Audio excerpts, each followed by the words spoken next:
אנחנו מוצאים את הספור עם זרה שמשון. האם זה באמת סגולה בדוקה? הסגולה ללמוד בזה? מה? כן. Erev Tov, good evening, Dobro V'Yetcher, everyone. Thanks for joining us tonight. We're in the Zera Shimshon, or in Parsha Emor, and we are in Os Gimel, section number 3. We're going to take a look at 2 psukim from the Parsha, from our Parsha of Parsha Emor, before we begin, and then we'll get right into the text of the Zera Shimshon. So in our Parsha, this is sefer Vayikra, Perek Chav Beis, Pasuk Psukim Chav Vav and Chav Zayin. And again, this is, of course, from Parsha Emor. The Torah says a very important and fundamental rule regarding korbanos. This is what it says: Vayadaber Hashem el Moshe lemor, and Hashem spoke to Moshe, saying, Shor o chesef ho chesev o eis, an ox or a sheep or a goat, ki yivaled, when such an animal will be born, v'hoya shivas yomim tachas imo, it should be 7 days under its mother. So the animal that's born, the newborn ox or sheep or goat, should stay with its mother for 7 days. Umiyom hashmini v'hola, and from the 8th day and onwards, yerotzeh, it can be accepted lekorban ishel Hashem, as a fire offering to Hashem. In other words, it may be brought as a korban in the Mishkan or in the Beis HaMikdash as part of the avoda, as part of the service of korbanos for Hashem. So this is a very important rule, and it tells us that a person may not take an animal such as an ox or a sheep or a goat and bring it as a korban and try to offer it as a korban before it has had a full week after its birth, and then only from the 8th day and forward and moving onward past its 8th day may it be brought as a korban. And this, as we said, is a fundamental rule regarding all different types of korbanos. So let's see what the Zera Shimshon has to say about this. Medrash Rabbah, he brings a statement from the Medrash Rabbah on this pasuk: Shor o chesef o eis, an ox or a sheep or a goat. That's, of course, the pasuk we just read a moment ago. Hadohu dichsiv. This pasuk in the Torah is connected to a pasuk in sefer Yechezkel, which says, "V'lo yiyeh od leveis Yisrael lemiftach," and it will not be for the house of Israel as a security. And the really key 2 words come right after that, and from that pasuk, and the next 2 words are lemazkir avon, as a remembrance of sin.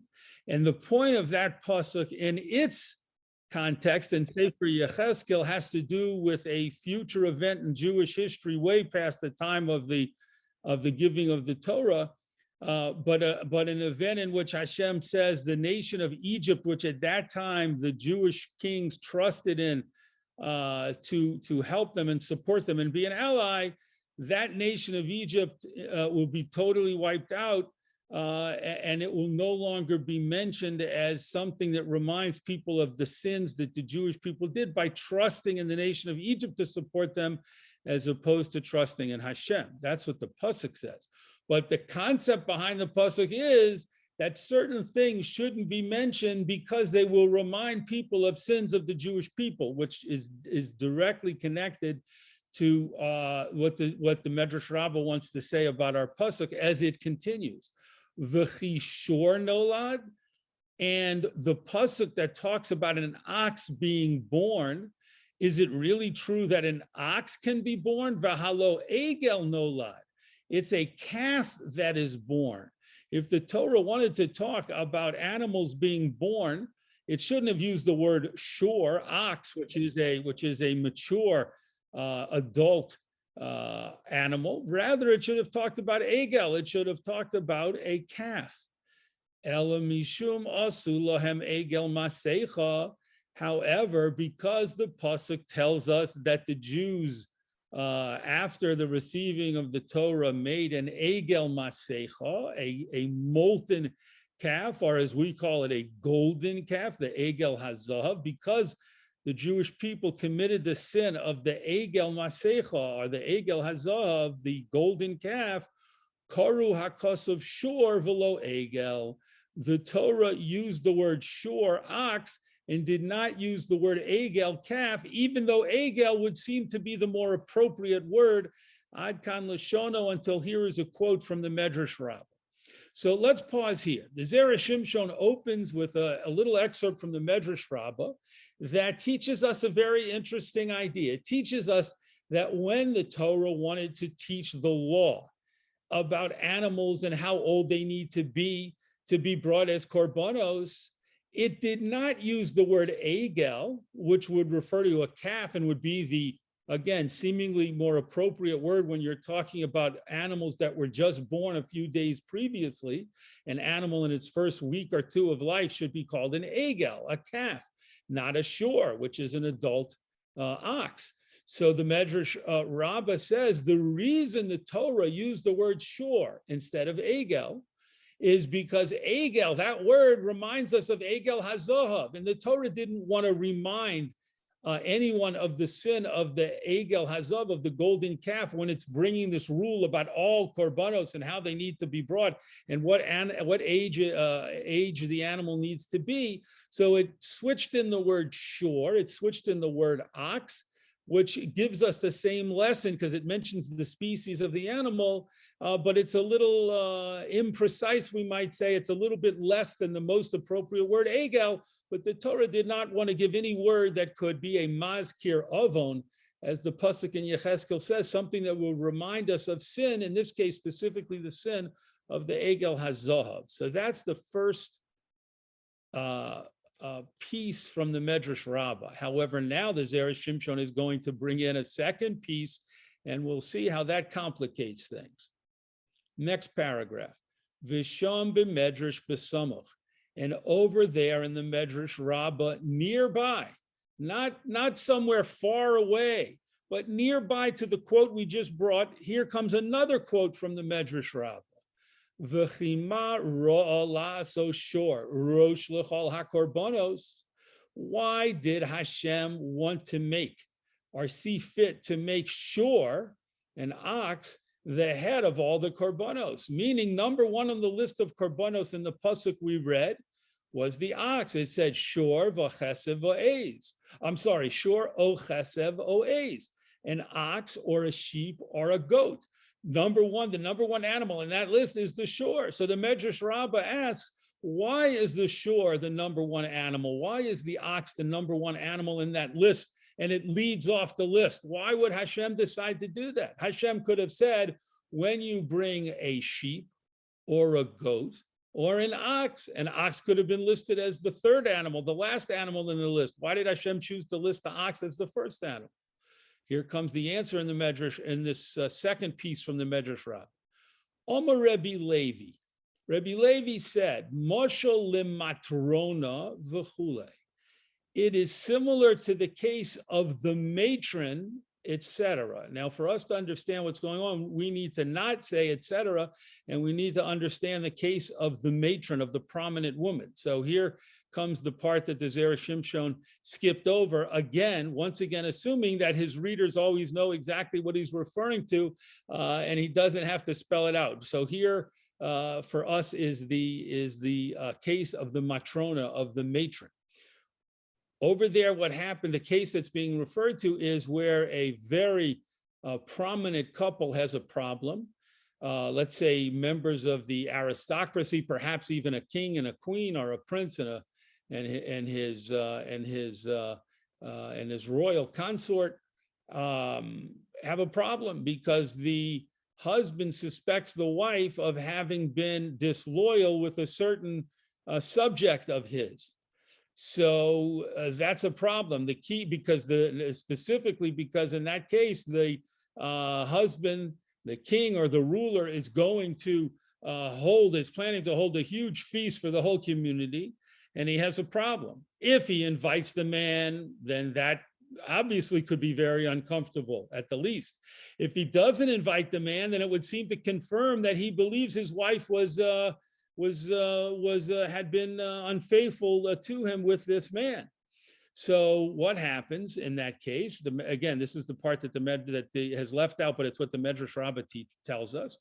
The king or the ruler, the prominent man, investigates the matter, and he determines that nothing happened, nothing untoward happened, nothing inappropriate happened, and so he invites the man and sits him at the head table because he wants to make a point of showing the whole community there is nothing. I have no suspicions. Nothing happened with my wife and this man or any other man. She's been totally faithful and loyal to me. And therefore, this person who some of you might gossip about or have heard rumors about him and my wife, I'm putting him right up here at the top because actually I checked it out and nothing happened. So that's where it says, Moshel and Matrona, it's similar to the case of the matron of the prominent woman. That's the case of the prominent woman.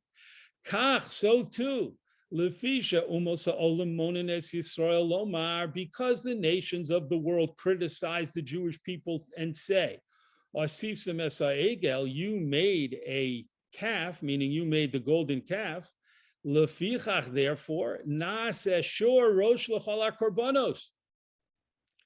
Therefore, in our pasuk, Hashem put the shor, the ox, right at the top, number one on the list. Lomar, to say Shabodak HaKadosh Baruch Hu b'divarim. In order, this is a way of saying Hashem investigated the matter of the alleged sin of the golden calf, v'lo motza b'hem mamish, and he did not find them to be substantiated. He did not find the accusations about the golden calf to be what they were rumored to be, and that's why he specifically chose the word shor, ox, and put it at the beginning of the list in our pasuk, shor, o chesed, o eis. Ule'ein hameforshim, from the eye or the perspective of the commentators on the Medrash Rabbah, heim temuhim v'soisrim zeh zeh. These two excerpts are unbelievable, meaning hard to understand, and they contradict each other. That's the way the commentators look at these two excerpts. And let's for a moment step into the eyes of the commentators on the Medrash Rabbah to understand clearly the contradiction. As we said, the first piece in the Medrash Rabbah, in the first paragraph that the Zera Shimshon brought in, said that the word shor, the word ox, was used here somewhat inaptly to cover up for the chet ha'egel, to cover up for the sin of the golden calf, because the Torah did not want to use the word egel. That might be a mazkir avon, that might remind people of the sin of the golden calf, and therefore it substituted the word shor, substituted the word ox. That was the first approach. In the second excerpt from the Medrash Rabbah says the word shor, that's not a cover-up. No whitewashing or cover-ups going on here. Hashem wanted that word to be front and center because he did investigate the matter of the Egel HaZahav, and he decided that it was important to publicly, and what could be more public than a pasuk in the Torah, to publicly use the word shor to say, nope, what everyone thinks happened at the Egel HaZahav did not happen, and therefore I'm proud to use the word shor, which is an ox, which people can connect to the Egel HaZahav, and I have no problem, like the king or the ruler sitting the man right at the head table. Hashem says, I'm using the word shor openly as the first one of the animals listed in this pasuk. So from the perspective, from the one hand, shor is being viewed as a word to cover up the chet ha'egel. On the other hand, shor is being used to not to publicly say nothing bad happened, or at least what people think happened at the chet ha'egel didn't actually happen. So therefore, it's easy to understand why the commentators and any reader see these two midrashim as contradicting each other and not being able to go hand in hand. However, let's see what the Zera Shimshon says at the bottom of the first column. Uledidon nicha. According to us, it's good. According to our approach, the Zera Shimshon says these two midrashim do not contradict each other, and I have no problem with them. The Isa b'medrash, and so the Zera Shimshon says, in order to understand these two midrashim from Vayikra Rabbah, I'm going to bring in another medrash from Shmos Rabbah, the Medrash Rabbah on Sefer Shmos, Al Pasuk on the pasuk, Ra'o ra'isi es ani ami. I have surely seen, note the double use of the word, the shoresh resh aleph hey, ra'ah, for seeing. Ra'o ra'isi, seeing I have seen es ani ami, the suffering of my people. This is what Hashem said to Moshe Rabbeinu at the Sneh. I have seen the suffering of my people, and it's time for, and I want to take them out of Mitzrayim. So why did Hashem use a double language of seeing I have seen? HaKadosh Baruch Hu LeMoshe, HaKadosh Baruch Hu said to Moshe, Ata ro'eh re'iyah achas, top of the second column. You see one sight, one vision. You, Moshe Rabbeinu, see one vision. Ve'ani ro'eh shtei re'iyos, and I see two visions. When Hashem was saying, when you Moshe think about Bnei Yisrael coming out of Mitzrayim and being redeemed and rescued from slavery and servitude, you have a vision in mind, but I have two visions that I see. Ata ro'eh osam boim l'Sinai. You see Bnei Yisrael coming out of Mitzrayim and coming all the way to Har Sinai. Umekablim Torasi, and you see them receiving my Torah. So Moshe, that's your vision. That's a beautiful, wonderful vision. You see Bnei Yisrael leaving Egypt, leaving slavery, and coming all the way to the greatest spiritual heights of receiving the Torah on Har Sinai. Va'ani ro'eh osan mekablin torasi, and I also see that vision. I share that vision and have the same vision of them leaving Mitzrayim, coming to Har Sinai and receiving the Torah. Zehu ra'o, but that's just the first ra'o, the first vision, the first thing I see, Hashem says. Ve'od ra'isi, and I also have seen something else. Zuhi re'iyas maseh ha'egel. That is the vision of the sin, the action of the golden calf. And Hashem goes on to explain, Kishe ovo al Har Sinai litein lahem haTorah, when I come to Har Sinai to give them the Torah, Shomtin echod mitat romulin sheli, they will grab one of my, we're going to use the word images here, they will grab an image of mine, umach isim osibo, and they will anger me with it. Dichsiv, as a pasuk in Yecheskel, this is from the first pasuk in Yecheskel, in the section called the Maisa HaMerkava, which we'll talk about in a moment. Upenei shor mismol, and the face of an ox was from the left, v'chule, etc. Ad kan lashono, until here is the quote from the Medrash Rabbah in Shmos. So here we need to unpack this and explain a little bit about what the Medrash is saying here.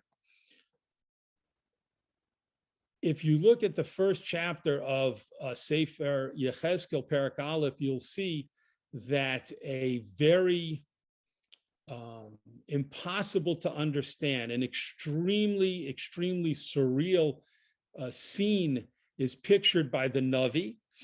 And the Navi says this scene that he's describing is how he's describing Hashem appearing to him. And it's referred to by Chazal as the Maisa HaMerkava, the description of the chariot, because it tends to describe, its intent is to describe the chariot of Hashem. The obviously Hashem does not need a physical chariot. Hashem obviously has no physical form, but it's the loftiest spiritual ideas as to something called the chariot of Hashem. And when Yecheskel describes it, he describes four images of malachim, of malachim, of angelic beings. And one of those images has the face of an ox. And so Hashem is saying to Moshe, you envision Bnei Yisrael coming out of Egypt and receiving the Torah, and that's the end of your vision, Moshe. I, on the other hand, see them coming out of Mitzrayim and receiving the Torah, but I also see what's going to happen after that. And that is that when I reveal myself to them on Har Sinai, they're going to get a glimpse of a spiritual glimpse of these images of the Merkava, of Hashem's spiritual chariot, then they're going to abuse this incredible privilege of having this vision by taking one of the images, namely that seems to be represented by the image of an ox, and they're going to try and copy that image, and that's how they're going to anger me. And that's what happens with the Egel HaZahav, as we'll see as we go forth further. Umashalo hayashur, the fact that the animal, the golden molten animal that the that was created at the time of the Chet HaEgel was not an ox, it was an image of an egel, of a calf. So the fact that it was not the image of an ox, Peresh HaSifsei Kohen al HaTorah, the commentary of the Sifsei Kohen on the Torah explains, Kedei sheyiru vizyonam, it was in order to show, to demonstrate their bizoyon, their humiliation. She'im hu Eloha o manhig, because if this thing they created would have actually been some type of deity or manhig or a leader, lo hayitzorach gidul, it would not have needed to grow up. But this calf, this egel tzorich lechol esev, everyone knows that a calf needs to eat grass ad sheyigdal in order for it to grow sheye oseh shur, so that it can turn into an ox, ad kan lashono. So the Sifsei Kohen adds a very important insight in his commentary on the Torah, and he says the Jewish people wanted to make a shur. They wanted to make the image of an ox. And as we just saw a moment ago in the Shmos Rabbah, why did they want to make the image of an ox? Because that was an image that they saw through their high, incredibly lofty spiritual level at the time of the giving of the Torah. That was an image that they saw of the Ma'aseh Merkava, of the spiritual chariot of Hashem. And so they said, that's what we want to make. That's the image we want to make of an ox. But they only ended up being successful in making an egel, the image of a calf. Why? In order to show their humiliation that what they made clearly wasn't something that should be respected or honored, because an egel is an immature animal. An egel is a baby animal, and no one would view it as a ruler or a leader deserving of awe and honor and respect. Nimtza, so we find Shema Shahaya Egel Lefi Ha'emes. We find the fact that what was made was a calf, according to the truth, Hayasibo Me'es HaMokom, was something that was done by Hashem Kedei Levazosam Ulevaisham, in order to humiliate the people involved in making it and to embarrass them. Omnom, however, le'ein haroim, to the people who were looking on, to the spectators who could see what was happening, hamasa shahaya egel, and they saw that what was actually made was a calf. Sovrim, they thought, sha'af machashavtan shel Yisrael hayasolasos egel mamish. They assumed and thought that, oh, that must have been the goal of the people creating this image. It was to create a calf. They didn't know that the people wanted to create the image of an ox, and a golden ox, and instead Hashem arranged it so that it came out, or it turned into an egel, a golden calf. V'im haya omer hakos of egel, and if the pasuk, our pasuk, would have said calf, that would have been mentioning the sin, reminding everyone the sin. Shahare be'emes osu egel, they in fact made a calf. Ulefichach omar shur, and that's why the pasuk said ox.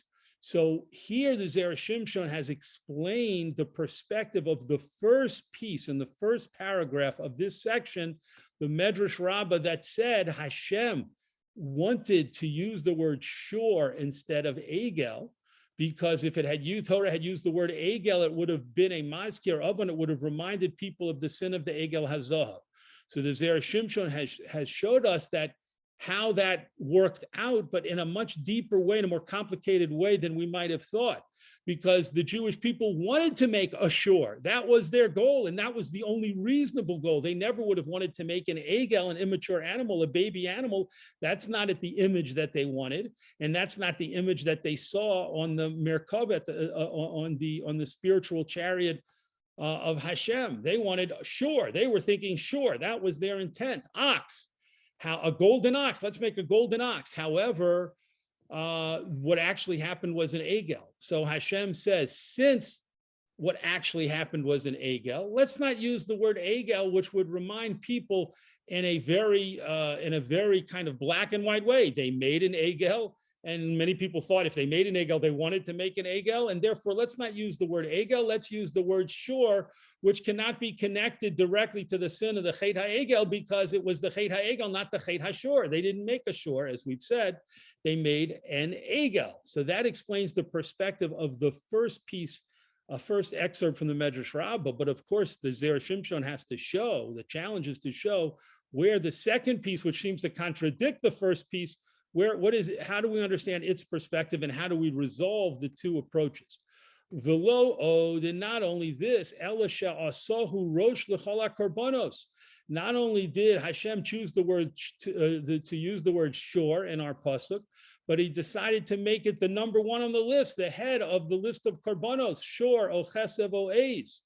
Lomar, to say shebodak hakadosh baruch hu b'divarim, to say that Hashem checked in, investigated the matter, v'lo motza b'hem mamish, and he did not find the allegations about the Egel Azov to be substantiated. Since their intent was not fulfilled.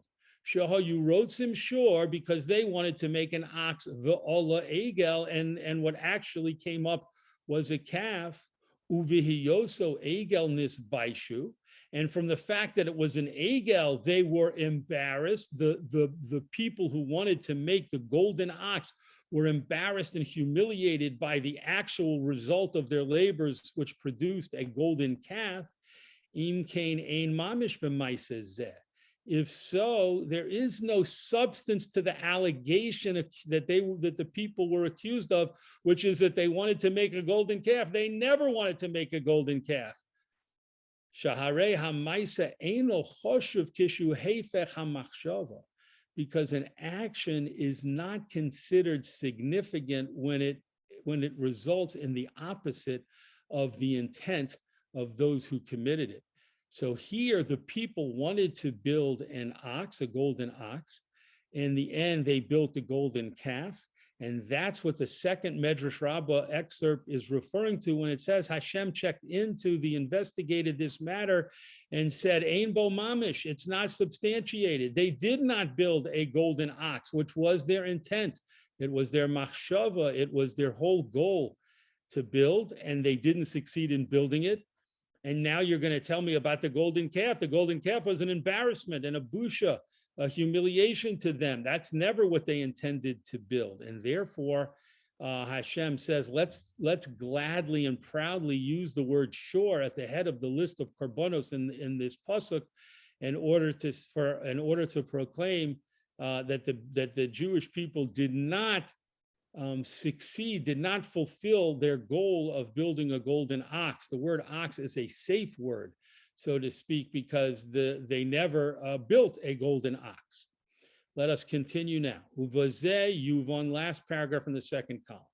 And through this that we now understand, yuvon ha-pasuk, we can understand a pasuk in Sefer Tehillim. In Sefer Tehillim, as you see the reference here, Perek Kuf Vav, David HaMelech, among other things, goes into a long description of various events that took place to Bnei Yisrael in Mitzrayim, and here's one of and after they left Mitzrayim, to the Yetzias Mitzrayim. One of the psukim says, "Vayomiru es kivodam," and they exchanged their glory besavnis shor, with the image of an ox, ochel esev, which is eating grass. That's the end of that pasuk. Again, Vayomiru es kevodam, they exchange their glory bisavni shore with the image of an ox, ochel esev, eating grass. Demai nafkamino im ochel esev o eno ochel. We would have to ask on this pasuk, what difference did it make to David HaMelech to mention that the ox was eating grass? Why would it be relevant or significant to anyone, to him or anyone else, if the ox was eating grass or not?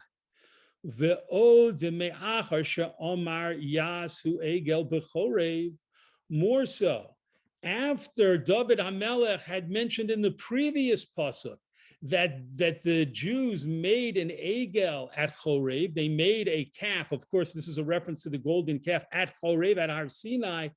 Mahu shechozar lomar besavni shor. Why in the next pasuk did he go back and refer to the egel as the image of an ox? Im lo haya ela egel. If it was only an egel, if they only made an egel, why is he calling it the image of an ox? Ella bad legalos lonu habizoyon. David HaMelech wrote these psukim where he referred to the egel as an egel, but then called it the image of an ox eating grass, in order to show us, to reveal to us the humiliation shekiblu bo Yisrael, that the Jews involved in making the egel received at that time. Shelo ba shor. No ox ever came from what they made. Kimosha hayu sovrim, like they thought they were going to make. Ela savniso, but rather something that's the image of an ox, not an actual ox, the hainu egel, which is a calf. When we look at a calf, we know a calf is going to become a shor. In that sense, it's an image of an ox, so to speak. Like they say about a child, the child is the image of its father or its mother. So an egel, a calf, is the image of a shor. Not to say a spitting image, but it's the image of the shor. And it has to eat grass in order to get bigger, to turn into a shor. So David HaMelech, in this wonderful detail that he gave of the ox eating grass, he's saying, the Bnei Yisrael made an egel. They wanted to make an ox, and that's why he uses the word ox also. But he says this wasn't an ox, this was an ochel esev, an ox, a young ox eating grass in order to hope. It was a wannabe ox. It was an egel, a calf eating grass, hoping to get bigger and stronger. And that is a reference to this whole theme the Zera Shimshon has developed about the bizoyon, the embarrassment and the frustration of the plans of the people who wanted to make a shor hazahav, the golden ox, and Hashem made sure that they only made an egel hazahav. They only made a golden calf, not a golden ox. Last paragraph, va'af kan. And so too here, his chil hakos of shor o chesev o eiz. Our pasuk says an ox or a sheep or a goat, kedei lahashmiyanu, in order to teach us. Hatam shemochalaham, the reason Hashem forgave them, behind Hashem's forgiveness. Now we know from the narrative of the Egel Hazav that Hashem was profoundly and extremely upset to the highest degree. But we also know in the end, after Moshe davened for Bnei Yisrael, Hashem forgave them. And one of the hidden reasons behind that is lefi shahayu rotzim shor v'yotza lahem egel, because they wanted to make an ox and only a calf came out, v'nis baishubo, and they were humiliated by this. V'chol ha'ose avera u'misbayesh bo, and anyone who does an avera and feels shame about it, mochlin lo miyad, he is forgiven immediately. They forgive him immediately in Shemayim. Kemosha Amru Zichronim Levracha, as Chazal say in Masechta Brachos. Umishum hachi asa shor rosh lechal hakorbanos, and that's why the word shor, ox, was used at the head of this list of about a fundamental rule of korbanos. Lefisha mizeh Hashem, because from this name shel shor of ox, no dashen nischartu v'nisbaishu. We know that the Jews who were involved in the Chet HaEgel regretted their actions and were humiliated and embarrassed. Bevadai shuhu roi lios rosh lekarbonos, and therefore this word shor, which teaches us this hidden lesson about what happened at the time of the Chet HaEgel, is fit to be used at the head of the list of the korbanos in this pasuk. So what the Zera Shimshon has done for us is taken the two pieces in the Medrash Rabbah, then added in the piece from the Medrash Rabbah from Shmos. So, and then used all of that to develop an idea and a new concept in order to help us understand that there really are two very different perspectives when we think about the Chet HaEgel. There's their perspective of, yes, a sin was committed, and using in a Chet HaEgel, a golden calf was made. And that was a terrible action, a terrible, terrible action, especially at the time right after the giving of the Torah. And therefore, in certain situations, we don't use the word egel. We don't use that word as we did not use it in this pasuk, because that would be mazkir avon. That would be reminding us of the sin of the Chet HaEgel. However, there's a whole different perspective, which is that the Jewish people did never plan to make a Chet HaEgel. They wanted to make a shiur. Hashem frustrated their designs, and they only make an egel, which not only meant they didn't accomplish the sin that they set out to accomplish, which is an extremely important mitigating factor on its own, but in addition to that, they suffered embarrassment and they suffered humiliation, which, as the Zera Shimshon just said a moment ago, is a vehicle for bringing mechila and kapara, for bringing forgiveness. And so we need to understand that importance and significance of that perspective as well. And they go, as the Zera Shimshon taught us, hand in hand. Let us be zocha that God willing, and with Hashem's help, if we ever do commit a sin, that we immediately feel regret for it, we feel badly for it, and we have immediate hirhure tshuva, thoughts of doing tshuva, in line with what the Zera Shimshon said from the Gemara in Brachos, that this brings mechila, God willing, for any inappropriate action